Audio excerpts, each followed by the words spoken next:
Assalamualaikum warahmatullahi wabarakatuh. Waalaikumsalam warahmatullahi wabarakatuh. Ya. Terima kasih ibu-ibu sudah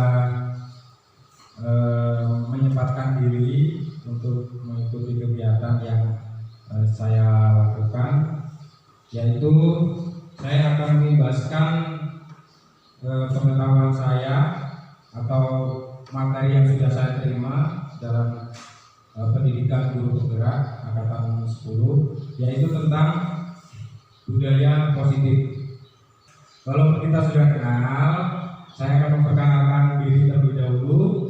Saya Adrian Susanto, calon guru penggerak angkatan 10 ya, Kabupaten Lampung Tengah, dari SD Negeri 3 Budidayu. Dalam kesempatan kali ini saya akan menyampaikan materi tentang budaya positif. Nah, di budaya positif ini ada 6 konsep inti ya yang harus kita ketahui, kita sebagai guru. Nah, di sini seorang guru yang baik harus memiliki kemampuan dalam mewujudkan budaya positif di sekolah. Budaya positif tersebut dapat dijalankan dengan menerapkan konsep-konsep inti. Nah, di sini ada 6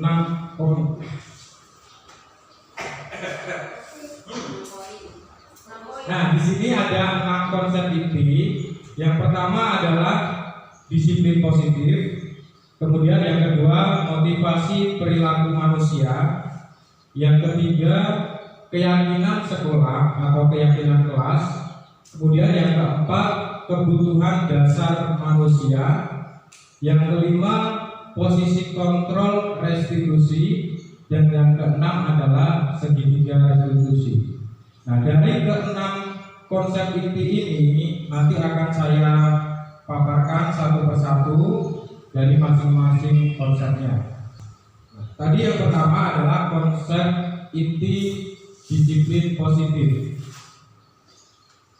Apa itu disiplin positif? Ya. Disiplin positif di sini adalah upaya seseorang dalam mengontrol diri dan bagaimana menguasai diri memilih tindakan yang mengacu pada nilai-nilai yang kita hargai. Jadi disiplin positif ini harus bisa dilaksanakan oleh siswa atau peserta didik kita dari dalam diri mereka, bukan dari dorongan orang lain, ya, tetapi dari dalam diri mereka sendiri. Apakah tujuan disiplin positif itu? Nah, di sini tujuannya adalah menciptakan anak-anak yang memiliki disiplin diri sehingga mereka bisa berperilaku dengan mengacu pada nilai-nilai kebajikan universal dan memiliki motivasi intrinsik bukan ekstrinsik. Nah, motivasi intrinsik ini yang seperti sudah saya sebutkan tadi, motivasi dari dalam diri peserta didik sendiri, ya, bukan dari luar atau ekstrinsik. Yang dari luar itu seperti apa? Ya, misalnya anak-anak itu melakukan disiplin positif karena ingin mendapatkan imbalan atau ingin mendapatkan hadiah, mendapatkan pujian. Itu merupakan motivasi ekstrinsik. Jadi yang kita harapkan adalah siswa kita melakukan disiplin positif ini sesuai dengan hati mereka sendiri, keinginan mereka sendiri. Dalam menerapkan disiplin positif itu ada 6 karakter atau nilai-nilai kebajikan. Beberapa institusi atau organisasi pendidikan di bawah ini telah memiliki nilai-nilai kebajikan yang diyakini dan disepakati bersama. Salah satunya adalah nilai-nilai kebajikan yang ingin dicapai oleh setiap anak Indonesia yang kita kenal dengan profil pelajar Pancasila. Ibu pasti tidak asing kan dengan 6 karakter profil pelajar Pancasila. Nah, yang pertama itu beriman, bertakwa kepada Tuhan Yang Maha Esa dan berakhlak mulia. Nah, ini karakter yang pertama. Kemudian yang kedua adalah mandiri. Siswa itu diharapkan bisa mandiri tanpa tergantung oleh orang lain. Kemudian berkebinekaan global. Selanjutnya bergotong royong. Nah, ini pasti setiap guru menerapkan anak-anak selalu bergotong royong, bekerja sama, baik itu dalam hal yang sederhana, misalnya tiket kelas, itu kan pasti kita selalu terapkan untuk mereka melakukan kerjasama supaya pekerjaannya juga cepat selesai. Kemudian kreatif, yang terakhir bernalar kritis. Nah, 6 karakter ini merupakan nilai-nilai kebajikan dalam penerapan disiplin positif. Yang kedua, motivasi perilaku manusia. Apa itu motivasi perilaku manusia? Pernahkah ibu-ibu melakukan sesuatu untuk mendapatkan senyuman dari orang lain? Untuk mendapatkan hadiah? Untuk mendapatkan uang? Nah, itu merupakan motivasi perilaku manusia. Ya, karena kita ingin dipuji, ingin diberi hadiah, ingin diberi imbalan, ingin diberi uang, itu motivasi. Tapi motivasi itu merupakan motivasi yang tidak kita harapkan sebetulnya.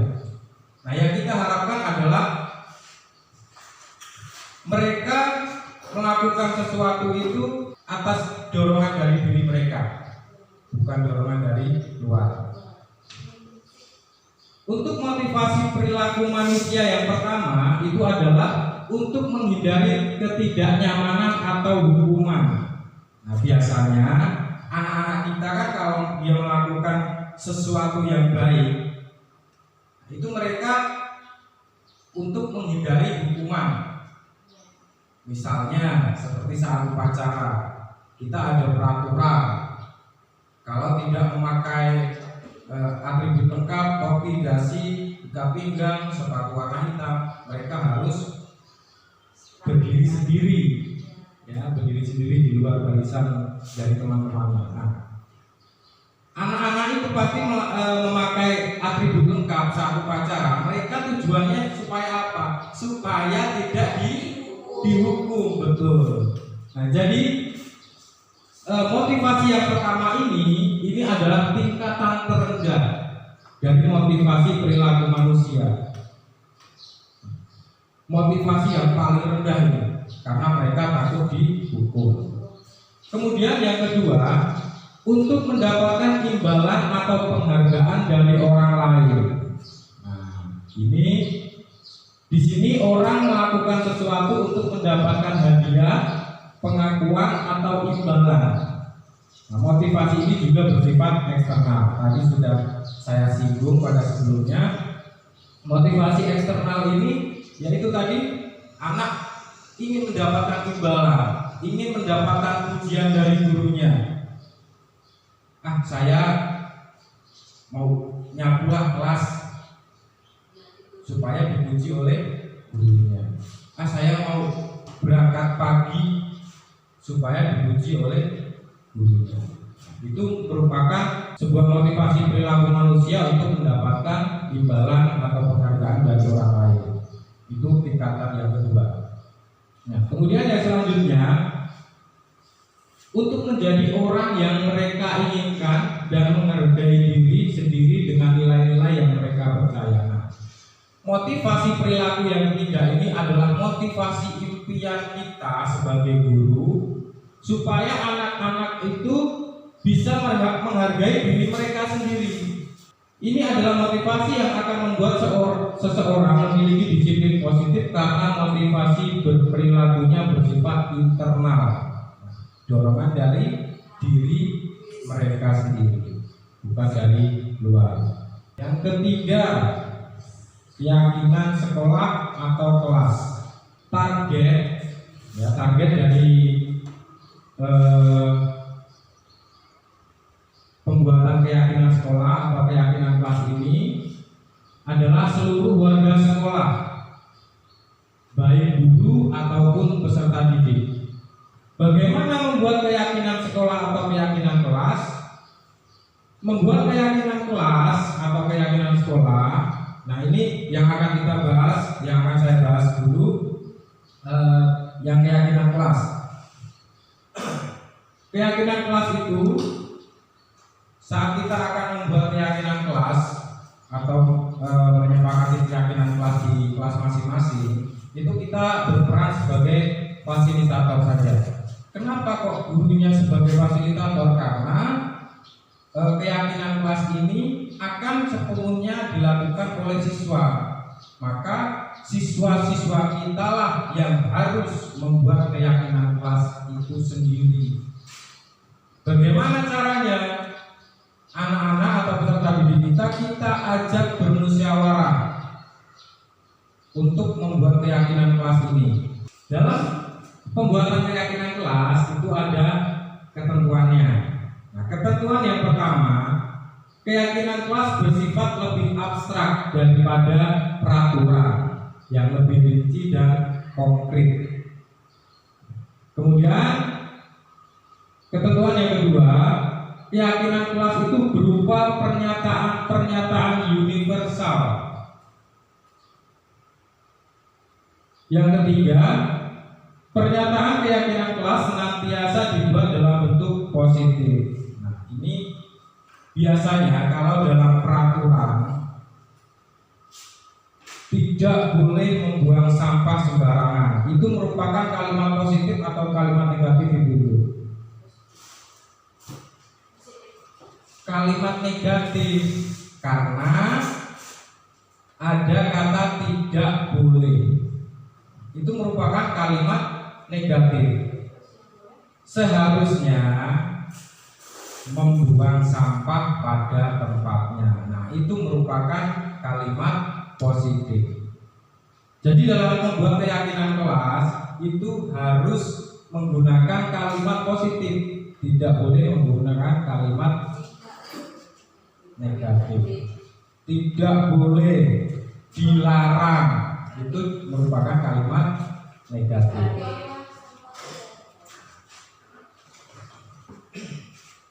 Kemudian yang keempat, keyakinan kelas hendaknya tidak terlalu banyak sehingga mudah diingat dan dipahami oleh semua warga kelas. Keyakinan kelas itu tidak boleh banyak-banyak, sampai 15, 20 tidak boleh. Jadi maksimal 7 lah, 7 atau 6, supaya anak-anak kita atau peserta didik kita bisa ingat, oh ini keyakinan kelas kita, oh ini yang harus kita lakukan. Jadi mereka kalau lebih dari 10 itu juga mereka akan susah untuk mengingatnya. Kemudian yang kelima, keyakinan kelas sebaiknya sesuatu yang dapat diterapkan di lingkungan tersebut. Sesuatu yang dapat diterapkan di lingkungan tersebut. Jadi disesuaikan dengan kondisi sekolah atau kondisi kelas kita. Yang pada umumnya misalnya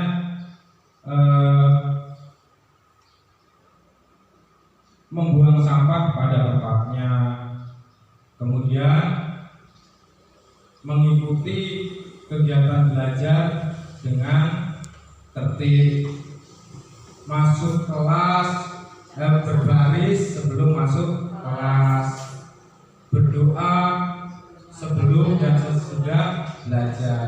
Nah, itu contohnya yang dapat dilakukan oleh siswa itu di kelas. Kemudian yang keenam, semua warga kelas hendaknya ikut berkontribusi dalam pembuatan keyakinan kelas lewat kegiatan curah pendapat. Nah, ini tadi sudah saya sampaikan. Jadi dalam pembentukan keyakinan kelas itu tidak hanya guru, tetapi siswa atau semua siswa berkontribusi di dalamnya. Mereka mencurahkan pendapatnya, Pak, seharusnya ini, kayak keyakinan kelas kita, atau Pak ini keyakinan kelas saya. Nah, nanti dari misalnya 20 anak, dari 20 keyakinan yang anak-anak tulis itu kita gabungkan jadi satu dan kita pilih yang sama, ya, dan kita pilih yang kalimat yang tidak pas, dan kemudian nanti baru disepakati. Yang terakhir, bersedia meninjau kembali keyakinan kelas dari waktu ke waktu. Nah, keyakinan kelas ini tidak tetap. Misalnya semester ini kita buat keyakinan kelas sudah. Nah, kemudian di semester berikutnya, oh ini ada perubahan perilaku anak, ya, perubahan perilaku anak. Nah, itu mungkin nanti bisa ditambahkan lagi keyakinan kelas yang lain. Nah, yang keempat adalah kebutuhan dasar manusia. Setiap manusia itu pasti memiliki kebutuhan dasar. Ketika seorang peserta didik melakukan suatu perbuatan yang bertentangan dengan nilai-nilai kebajikan, nah nilai-nilai kebajikan tadi yaitu karakter, 6 karakter dari profil pelajar Pancasila, atau melanggar peraturan, hal itu disebabkan karena mereka gagal dalam memenuhi kebutuhan dasar mereka. Jadi mereka melakukan suatu kesalahan atau dia melanggar keyakinan, itu pasti ada penyebabnya. Di sini ada studi kasus. Pak Sukarman adalah guru kelas 6. Beliau sedang bingung menghadapi ulang salah satu peserta didiknya yang bernama Fauzi. Teman-teman Fauzi itu sering mengeluh bahwa Fauzi sering meminta paksa bekal makan siang teman-temannya. Jika ibu-ibu menghadapi situasi seperti ini, apa yang akan ibu-ibu lakukan dan kira-kira apa alasan Fauzi melakukan hal tersebut? Coba. Apa yang akan ibu lakukan jika ibu-ibu menemui salah satu peserta didik ibu yang seperti Fauzi? Baik, Bapak. Ya, silakan Bu Eni. Baik, Bapak, menurut saya secara pribadi apa yang harus saya lakukan untuk menghadapi peserta didik saya yang bernama Fauzi itu, yang pertama saya menanyakan kepada anak tersebut kenapa tidak membawa bekal. Kemudian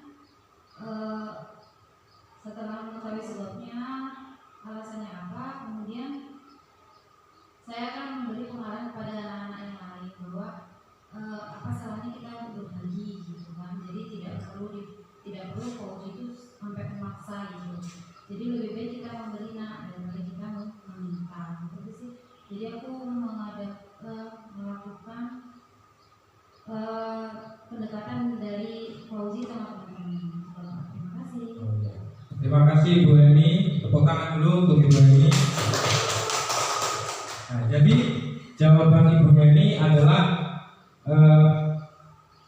menanyakan kepada anak tersebut mengapa melakukan hal itu, dan kemudian memberikan arahan kepada teman-teman Fauzi untuk bisa berbagi. Ya, itu jawabannya bagus, Bu. Nah, ada yang lain? Saya Bapak, terima kasih. Kalau menurut saya yang pertama itu menegur dulu si anak tersebut, Fauzi itu tadi, supaya tidak usah merebut makanan temannya. Apabila dia mau minta, bilang aja, tidak usah merebut. Kemudian yang pertama itu tadi kita menegur, dan yang kedua kita bilang sama teman-temannya itu supaya itu tadi bisa berbagi, jangan sampai pelit gitu kan ya. Iya, Ibu. Terima kasih. Terima kasih Bu atas jawabannya. Tepuk tangan untuk Bu Dani. Nah, jadi jawaban Ibu Heni dan Ibu Dani itu sudah benar. Tapi biasanya kita sebagai guru, biasanya ya Bu ya, kita langsung memarahi. Pada umumnya seorang guru langsung memarahi anak tersebut.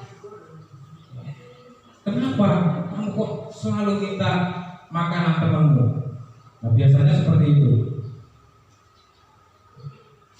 Dalam kebutuhan dasar manusia ini, seorang anak, seorang peserta didik melakukan suatu kesalahan itu pasti ada penyebabnya.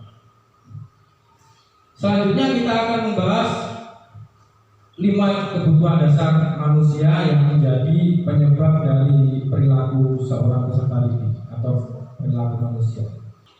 5 kebutuhan dasar manusia itu, yang pertama adalah kebutuhan bertahan hidup.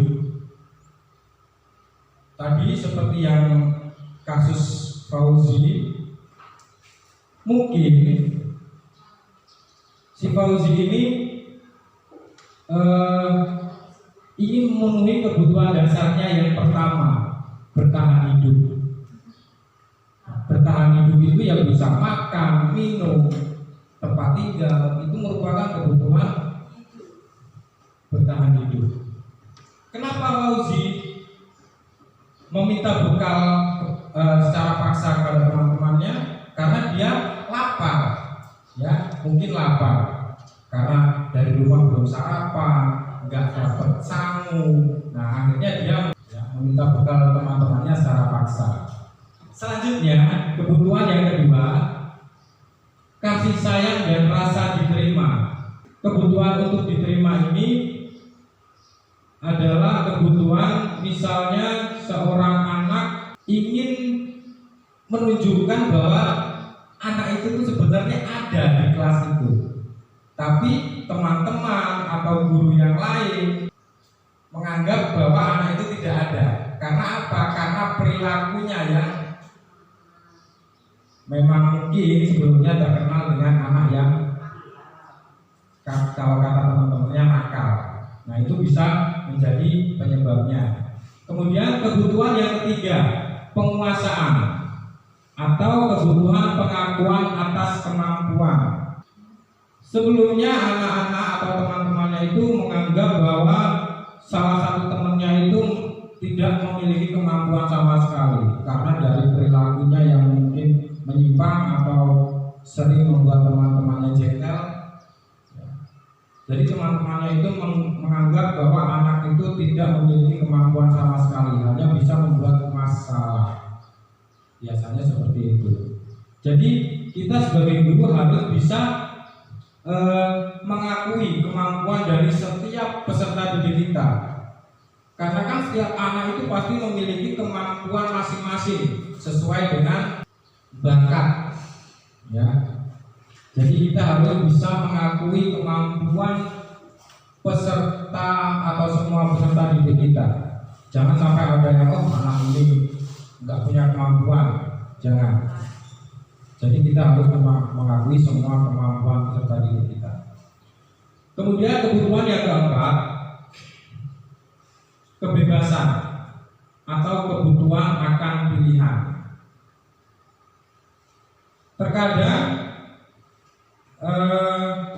anak seorang peserta didik itu dia merasa bosan jika kegiatan pembelajaran yang dilakukan oleh guru hanya seperti itu saja, menjelaskan, memberi tugas. Mereka di dalam kelas membuat gaduh, atau kita saat menjelaskan anak itu tidur. Itu mereka sebenarnya ingin merasa bebas, ya, ingin merasa bebas. Kebutuhan akan pilihan. Pak, saya bosan, atau Bu, saya bosan kita belajar seperti ini aja di dalam kelas. Kita berikan pilihan kepada anak didik kita. Yuk kita belajar di mana? Kalau di dalam kelas itu bosan, kita bisa belajar di luar, di halaman sekolah, di bawah pohon atau di perpustakaan, itu bisa. Jadi kita memberikan pilihan kepada mereka.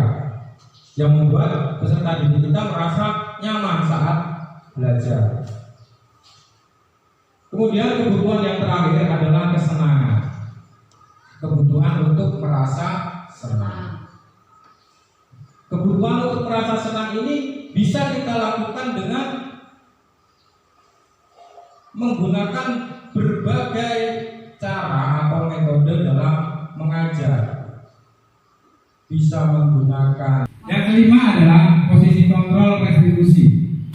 Diana dosen mengembangkan suatu program disiplin positif yang berpusat pada murid dengan pendekatan restitusi yang disebut dengan 5 posisi kontrol.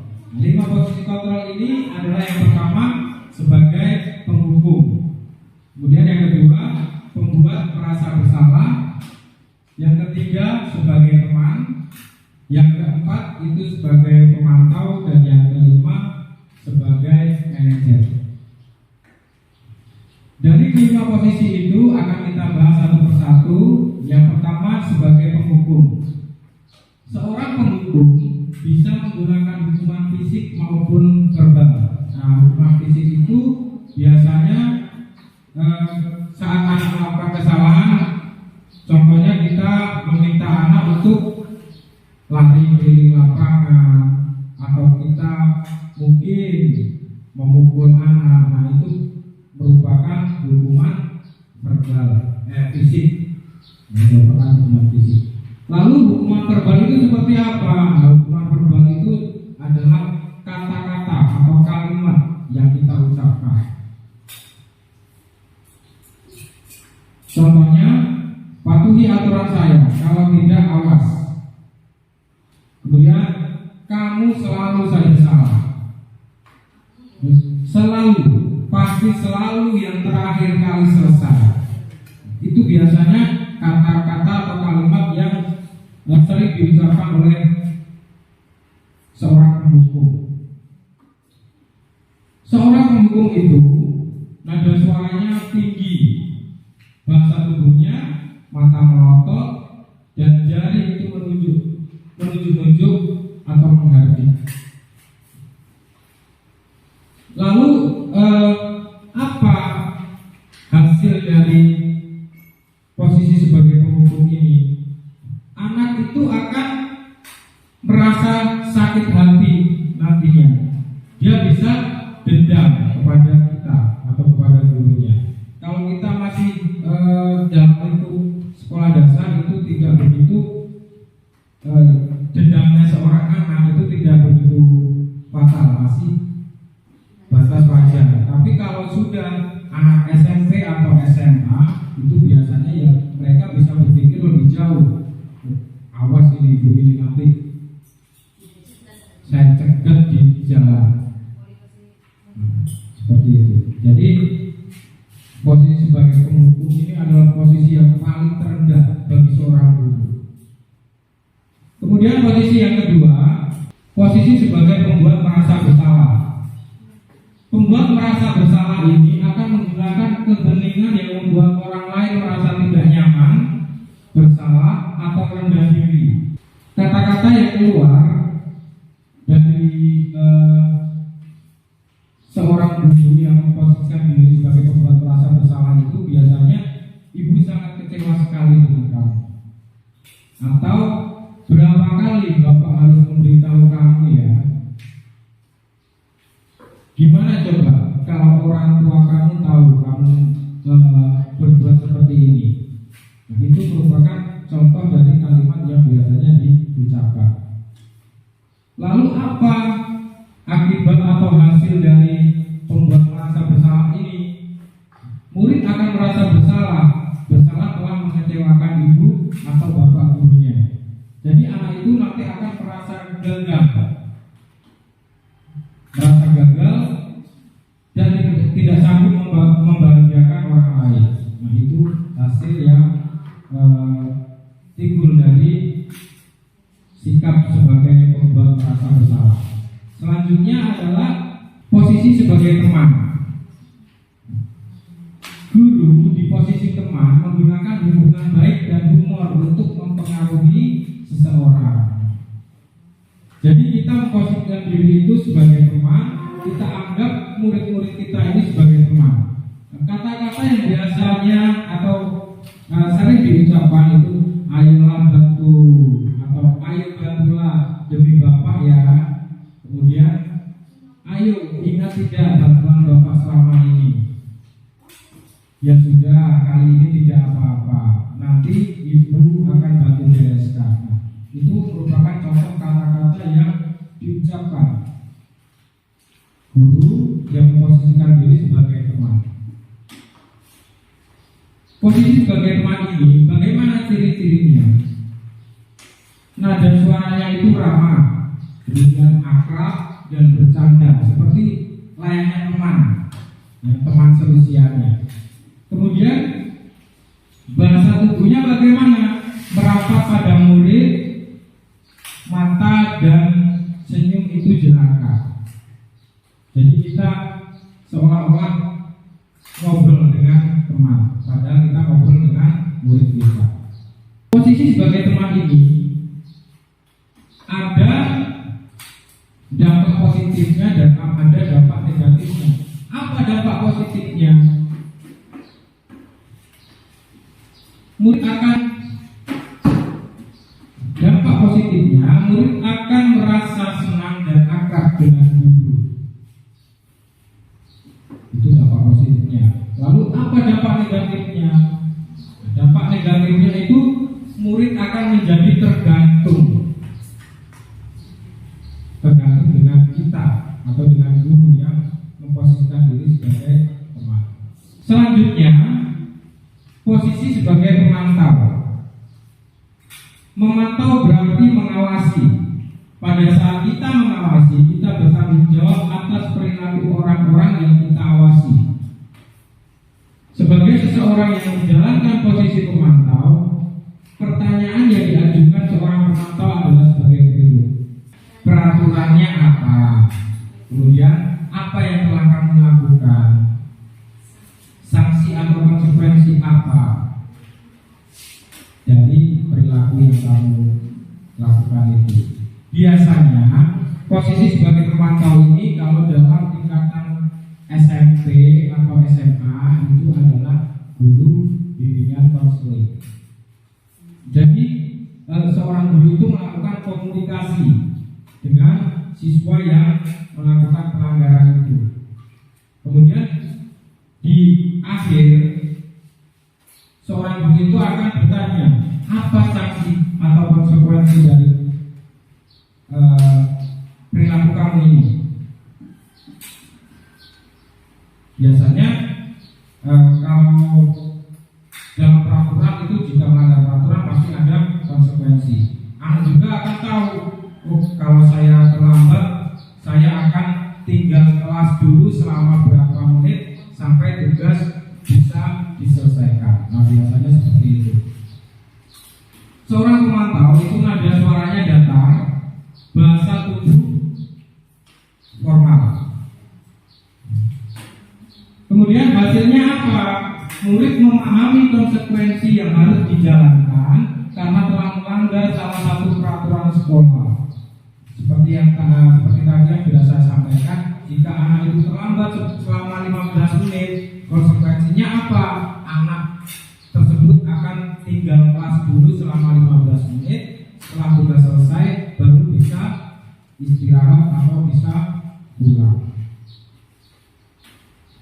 Kemudian posisi selanjutnya adalah sebagai manajer. Posisi manajer adalah posisi di mana guru berbuat sesuatu bersama dengan murid, mempersilahkan murid mempertanggungjawabkan perilakunya, mendukung murid agar dapat menemukan solusi atas permasalahannya sendiri. Tugas seorang manajer bukan untuk mengatur perilaku seseorang. Kita mendidik murid untuk dapat mengatur dirinya sendiri. Nah, biasanya seorang manajer itu mengungkapkan kata-kata apa yang kita yakini. Nah, kalau seorang manajer sudah bertanya apa yang kita yakini, berarti kembali ke keyakinan kelas yang sudah disepakati. Selanjutnya, guru menanyakan apa keyakinan kelasnya, kemudian guru tersebut bertanya lagi, apakah kamu meyakininya? Jadi di keyakinan kelas yang sudah disepakati oleh anak itu, guru bertanya, apakah kamu meyakininya dari keyakinan kelas tersebut? Nah, kalau misalnya peserta didik kita itu meyakininya, apa kamu bersedia memperbaikinya? Guru bertanya seperti itu. Selanjutnya, guru bertanya lagi, apa rencana kamu untuk memperbaikinya? Jadi di situ guru tidak serta-merta murid langsung disuruh seperti ini, tidak. Jadi kita mendorong peserta didik kita untuk bisa berpikir sendiri bagaimana cara dia untuk memperbaiki kesalahannya itu. Seorang manajer itu nada suaranya tulus, bahasa tubuh tidak kaku, mendekat ke murid. Nah, jadi bisa ngobrol berhadapan atau bersampingan. Itu biasa dilakukan oleh seorang guru yang memposisikan diri sebagai manajer.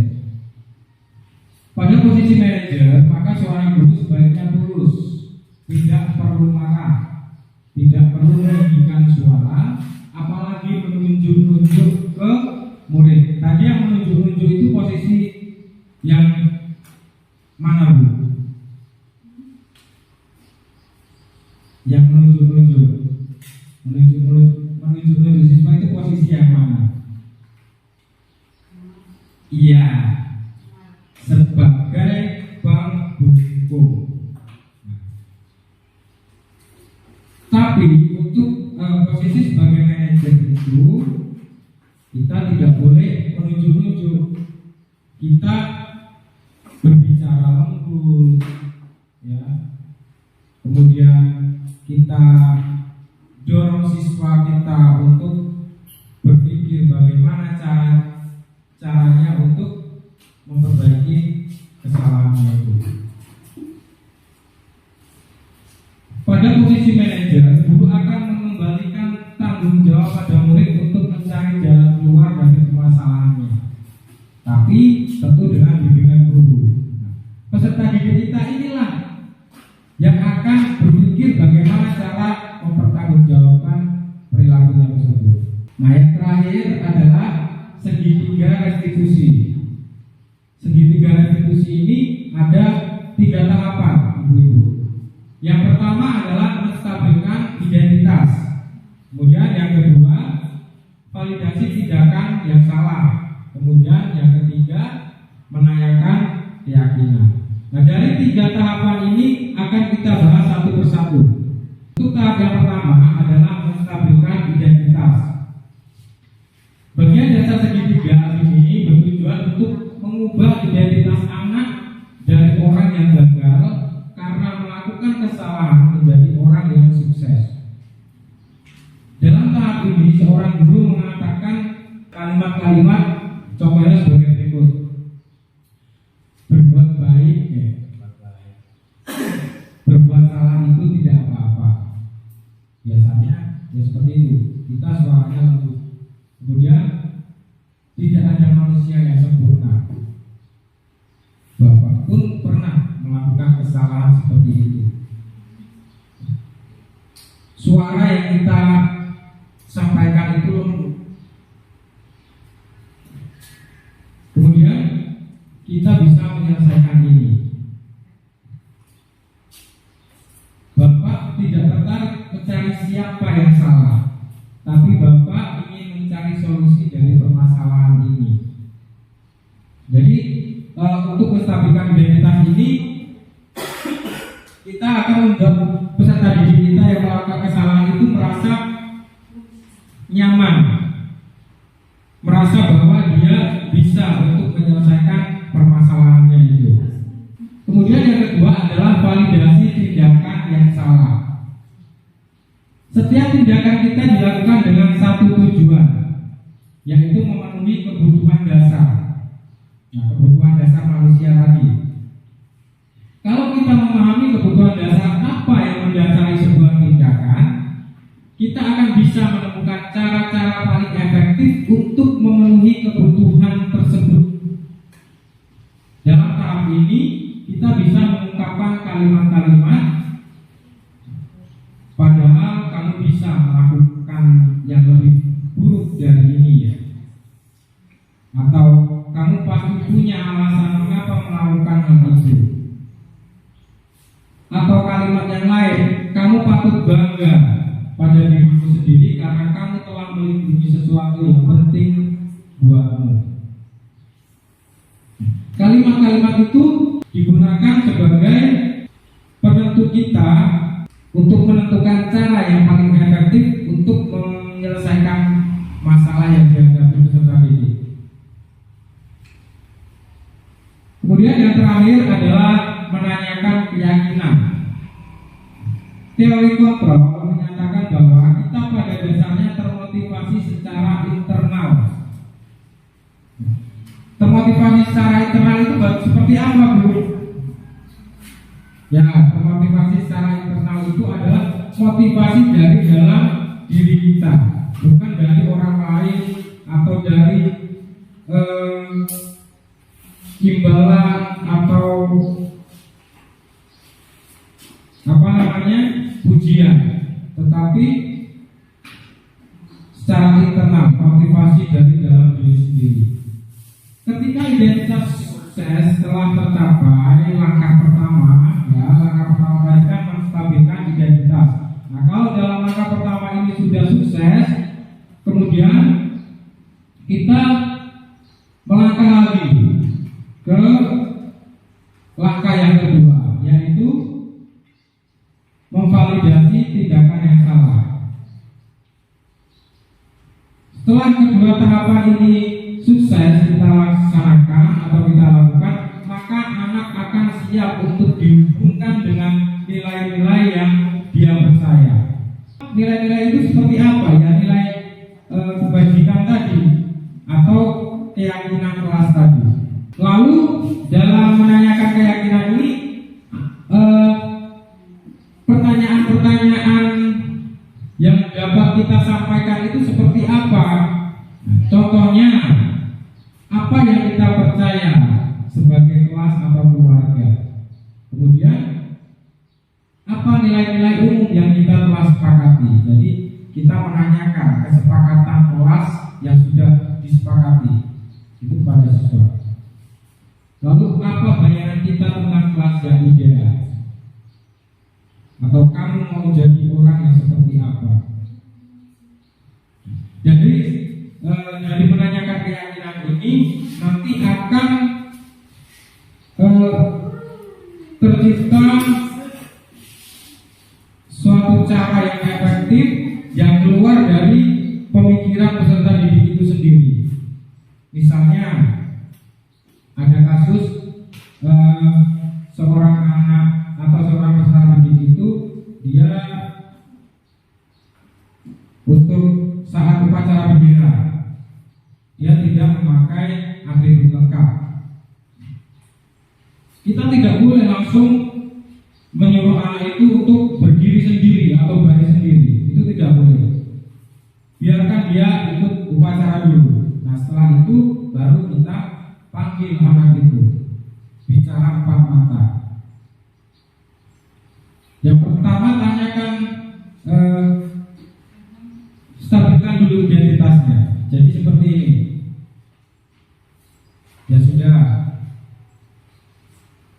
seorang melakukan kesalahan itu hal yang wajar. Pak Guru juga pernah melakukan kesalahan. Nah, itu menstabilkan identitas anak itu. Ya. Jadi anak itu tidak merasa apa ya? Iya, merasa terbuli, merasa sangat bersalah. Tidak. Jadi kita justru akan memberikan semangat kepada anak itu supaya dia bisa berpikir, oh nanti saya harus seperti ini. Kemudian yang kedua, setelah menstabilkan identitas, memvalidasi tindakan yang salah. Kita tanyakan ke anak tersebut. Nah, kira-kira alasan apa